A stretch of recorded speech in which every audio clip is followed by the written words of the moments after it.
Bonjour, bienvenue dans ma bibliothèque. Nous sommes à Montréal le 7 juin 2013 et mon nom est Bruno Lalonde. Alors oui, pour faire suite aux commentaires de David qui me disait que vraiment ces temps-ci, j'étais beaucoup dans Sartre. C'est vrai, je reviens beaucoup à Sartre. Je le relis ces temps-ci. Tout simplement, David, parce que j'ai peur. J'ai peur depuis 2008.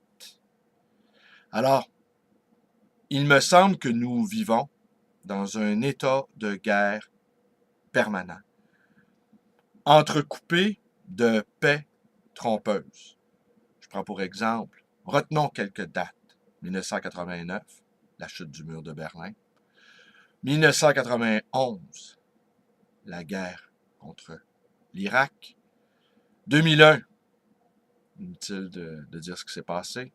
2002, la chute d'Enron, premier scandale financier qui annonçait déjà le craquement survenu en 2008, crise financière majeure. On pourrait rajouter également Fukushima et les révolutions arabes manquées. Nous sommes plusieurs à nous réjouir ouvertement de ce qui se passe en ce moment en Turquie, mais à mon avis, nous faisons fausse route. Sans doute, derrière, les barbus, les intégristes vont un peu plus prendre la mainmise sur ce pays. Et pendant que la rue s'agite, eh bien, le premier ministre turc, lui, se balade dans les pays maghrébins qui, eux, sont en train de s'islamiser à une grande vitesse. Et cela n'est franchement pas une bonne nouvelle. Mais visiblement, nos démocraties libérales s'en foutent, pourvu que ces pays-là n'accèdent pas à à une vraie indépendance réelle, à la fois économique, politique et religieuse. Ça peut être le chaos total pourvu que les intérêts des démocraties occidentales soient préservés. Et c'est là l'essentiel. Alors oui, j'ai peur. Depuis 2008, j'ai peur, je dois l'avouer, parce que le système économique s'est écrasé. Il ne tient que par la planche à billets, dans le cas des États-Unis, qui en imprime 80 milliards de dollars par mois. La bourse va très bien, mais c'est purement artificiel. Pendant ce temps-là, l'économie se détériore. Alors oui, je retourne à Sartre, parce qu'à ma librairie, depuis que je suis libraire, déjà depuis presque 20 ans, je ne vois que des Aroniens, des jeunes disciples de Raymond Aron.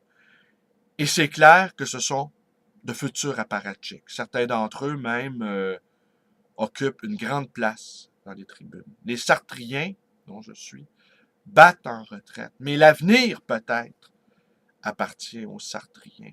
Peut-être que les Aroniens, les jeunes Aroniens, ils sont déjà dépassés par les événements. Et tout ce qu'ils vont faire, c'est d'être des commentateurs appointés pour maintenir en l'état un système qui est en train, qui est en train de périr et qui est en train d'entraîner par le fond, avec lui, des millions et des millions de gens.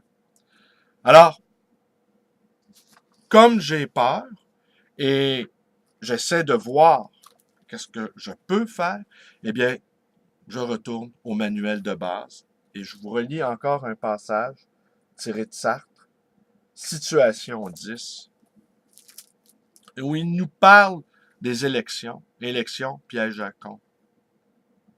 En votant demain, nous allons, une fois de plus, substituer le pouvoir légal au pouvoir légitime. Le premier, précis d'une clarté en apparence parfaite, atomise les votants au nom du suffrage universel. N'est-ce pas ce que disait Rousseau? Libre une fois tous les 4 ans. Et on le voit bien, la réponse que l'on nous donne pour contrer les scandales financiers qui sont dévoilés par la commission Charbonneau, c'est d'aller voter. C'est la seule réponse que nos commentateurs attitrés, appointés, nous donnent. Aller voter.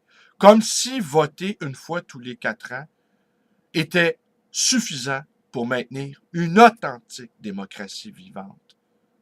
C'est le contraire. Aller voter seulement qu'une fois tous les 4 ans, c'est se délester de sa responsabilité de citoyen qui consiste à s'occuper des affaires de la cité sur une base quasi quotidienne, d'y consacrer un nombre important d'heures de réflexion et d'activisme, je rajouterais. Alors donc, l'autre est encore embryonnaire, diffus, obscur à lui-même. Il, il ne fait qu'un pour l'instant avec le vaste mouvement anti-hiérarchique et libertaire qu'on retrouve partout, mais qui n'est pas encore organisé. Tous les électeurs font partie des groupements les plus divers. Mais ce n'est pas en tant que membre d'un groupe, mais comme citoyens que l'urne les attend. L'isoloir, planté dans une salle d'école ou de mairie, est le symbole de toutes les trahisons que l'individu peut commettre envers les groupes dont il fait partie. Il dit à chacun, personne ne te voit. Tu ne dépends que de toi-même. Tu vas décider dans l'isolement et par la suite, tu pourras cacher ta décision ou mentir. Il n'en faut pas plus pour transformer tous les électeurs qui entrent dans la salle en traîtres en puissance pour les uns, pour les autres. La méfiance accroît la distance qui les sépare. Si nous voulons lutter contre l'atomisation, encore faut-il tenter d'abord de la comprendre. Alors, vous voyez, on comprend bien ici que Sartre, nous parlant de l'isoloir, nous parle d'un lieu d'isolement, qui est également un lieu de possibilité de traîtrise. Les hommes ne naissent pas dans la séparation. Ils surgissent au milieu d'une famille qui les fait pendant leurs premières années. Par la suite, ils feront partie de différentes communautés socio-professionnelles et fonderont eux-mêmes une famille. On les atomise quand de grandes forces sociales, les conditions de travail en régime capitaliste, la propriété privée, les institutions, etc., s'exercent sur les groupes dont ils font partie pour les morceler et les réduire aux unités dont on prétend qu'ils se composent. Alors, je passe un petit passage ici, puis je vais conclure là-dessus.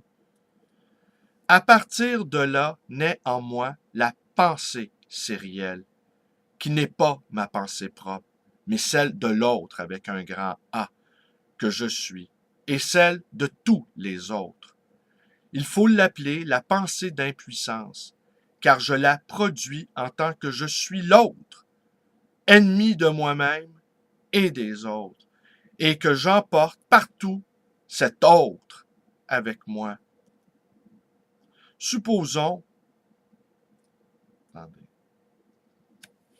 un dernier, le suffrage universel est une institution, donc un collectif qui atomise et sérialise les hommes concrets et s'adresse à eux à des entités abstraites, les citoyens définis par un ensemble de droits et de devoirs politiques, c'est-à-dire par rapport à l'État et à ses institutions. L'État en fait des citoyens en leur donnant, par exemple, le droit de vote une fois tous les 4 ans, à condition qu'ils répondent à des conditions très générales.